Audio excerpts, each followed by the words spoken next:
2 months later, I walked into the courtroom leaning on a cane that didn't belong to me before my son tried to kill me.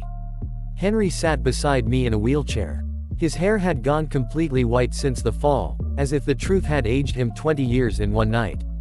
He squeezed my hand once, our silent signal that no matter what happened next, we would face it together. Across the room sat Damien, my son. He didn't look at me at first. He stared straight ahead, jaw tight, hands folded like a man pretending to be calm. Melissa sat beside him, eyes red but dry, no tears left, or maybe none ever existed. Seeing them there, stripped of control, stripped of lies, was the strangest kind of relief. When the judge entered, the room fell silent. And when my name was called, my legs trembled, not from fear, but from memory. I took the stand. The prosecutor's voice was steady. "Hilda Black, can you tell the jury what happened on the mountain?"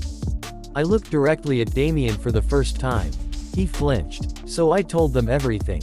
But this time, I didn't tell it like a grieving mother. I told it like a survivor. I spoke about the financial pressure, the manipulation, the rehearsed smiles. I described the cliff, the camera, the words Melissa spoke before pushing us. I told them how my son watched me fall, and believed I was dead. When I described lying broken at the bottom of the gorge, pretending to be a corpse while my own child discussed how to profit from my death, the courtroom shifted. You could feel it. The defense tried to interrupt. Objection, emotional exaggeration. The judge shut it down instantly. Overruled. Let the witness finish. Then Henry testified. And that's when the room truly broke. He confessed, fully, openly, to covering up Richard's death. Gasps echoed through the courtroom. "I was wrong," Henry said, voice trembling but firm. "I thought protecting one son justified betraying another. I was a coward, and my silence almost cost us our lives." Damien finally looked up then. And for the first time, I didn't see anger.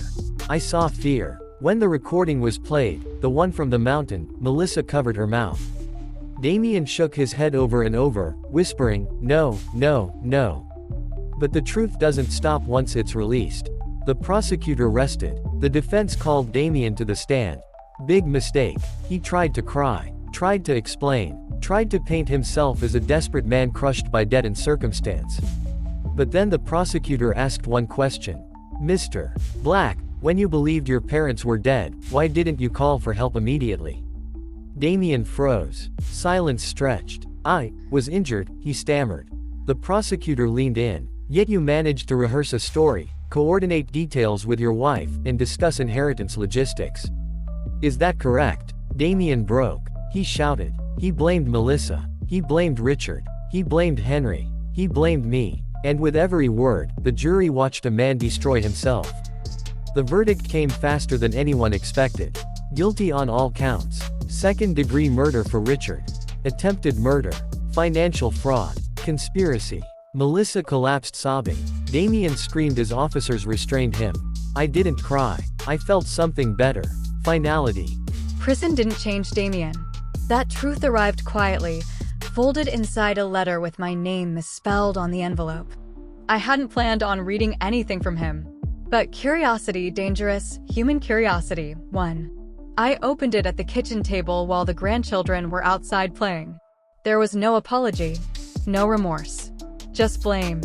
He wrote that Henry had forced his hand, that Richard had pushed first, that I had meddled where I shouldn't have. And the final sentence burned deeper than the fall ever did. If you had just trusted me, none of this would have happened. I folded the letter carefully and placed it in the fire. Some truths don't deserve preservation. Raising grandchildren in your 60s is not gentle work. My body still remembers the cliff. My right arm aches when it rains. Henry walks slower now, one careful step at a time. But the children, Emily and Noah, are full of life. Loud, curious, innocent. They are not their parents. And I refuse to let anyone convince them otherwise. At night, Emily sometimes crawls into my bed and asks questions she doesn't fully understand yet. Grandma, are mommy and daddy bad people? I pull her close and choose my words like glass.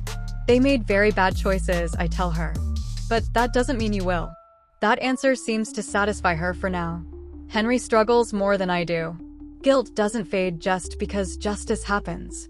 Some nights I find him sitting in the workshop, staring at unfinished pieces of wood. He hasn't built furniture since the trial. His hands shake too much. "I should have stopped him," he says once, voice barely above a whisper. 25 years ago. I kneel in front of him and take those hands, the same hands that once built our life. "You stopped him in the end," I say. "That has to count for something." He nods, but forgiveness is harder when it's your own reflection accusing you. The town treats us differently now. Some people look at us with pity, others with admiration, a few with D.